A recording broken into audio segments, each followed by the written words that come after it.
Nagkabulagaan ho nung medyo bumabaho yung stock market. Gawa nga ho ng pagtalaga ho kay Gina Lopez. Nothing against this, sabihin ng incoming secretary. As a matter of fact, bilib ho ako rito sa babae na to. Kasi una-una, crusader ho to eh.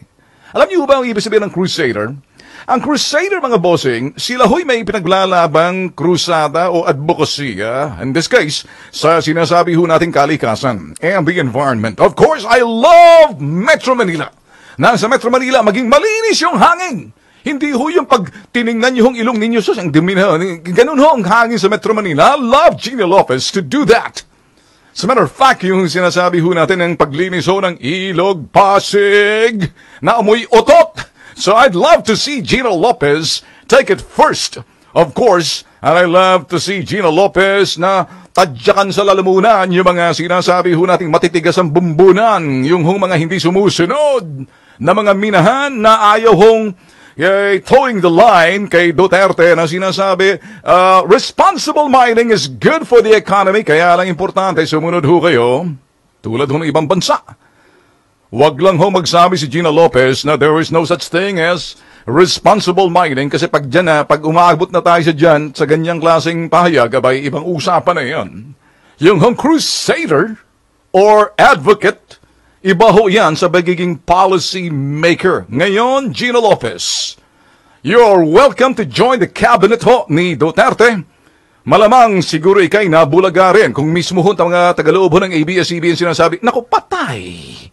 Kasi nagulat din sila, nagkagulatan sa anumang kadahilanan, si Dugong lang nakakaalam, kaya lang sa akin, mas maganda sigurong ipakita mo na yung Ilog Pasig ay yung hangin ng Metro Manila, ang kalidad ng hangin na hinihinga ho natin sa Metro Manila para doon sa mga taga-probinsyang pumunta sa Maynila. Medyo hahabang inyong buhay kasi may isang Gina Lopez na unang-una yung hangin sa Metro Manila ay gagawa niya ng paraan. Huwag mo munang pakialaman yung mga mining, responsible mining. There is no such thing as responsible mining. Sabi ni Digong, there is such thing as responsible mining because when you're responsible, susunod ka. Yung sistema ng mga open mine, pit mine, yun hong sinasabing gagawa ka ng paraan malinis. After all, may gumagawa ho ng mga responsible mining sa ibang bansa tulad ng Australia, Canada. Sila ho'y sabihin matagumpay, bakit hindi natin pag-aralan yung ganong klaseng sistema?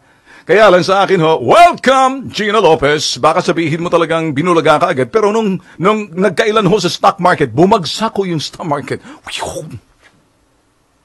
Ang laki ho natalo ng isang minahan ho dyan na malaki ho, nakilala nyo. Kilala nyo, kalaban ni Gina Lopez, bumagsak ho. 9 billion pesos ang natalo ho ng tinalaga ho na kumbaga biglang bumagsak. Kasama ho yung stock ho na 3 billion pesos na nalugi ho agad dahil sa stock market nung sa SSS. Kahit na ho sa palasyo, nagkabulagaan, hindi ho nila alam ang naging dahilan pero kaya medyo quiet na. Napansin niyo ho ba ngayon mga bossing? May nagsasalita ba? So my advice to Gina Lopez. Here we go. Let me be fair with you. Next time, don't run counter to what your president, the big man, says. When the big man says, you follow, you listen. If you don't agree, why did you ever accept the position if you don't follow? You see, you lead, you follow, or you get out of their way.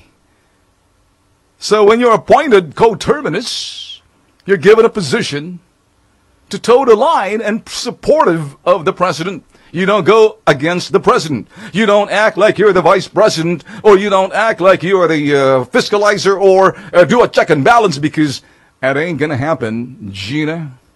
But I like your style because gusto ko makita ang amoy utot na Pasig na yan. Gusto ko makita yung hangin ng Metro Manila. Pero yung sa minahan, go for the big guys. Go doon sa mga minahan. Whoever they are, pag medyo nagsira ng kalikasan, all you gotta do is just don't give them permit. Just exactly what Digong says. If you cannot follow the line, if you're gonna toe the line, you irresponsible in the sector of mining, get out! That's all you gotta do. Don't say there is no such thing as responsible mining. You don't do that.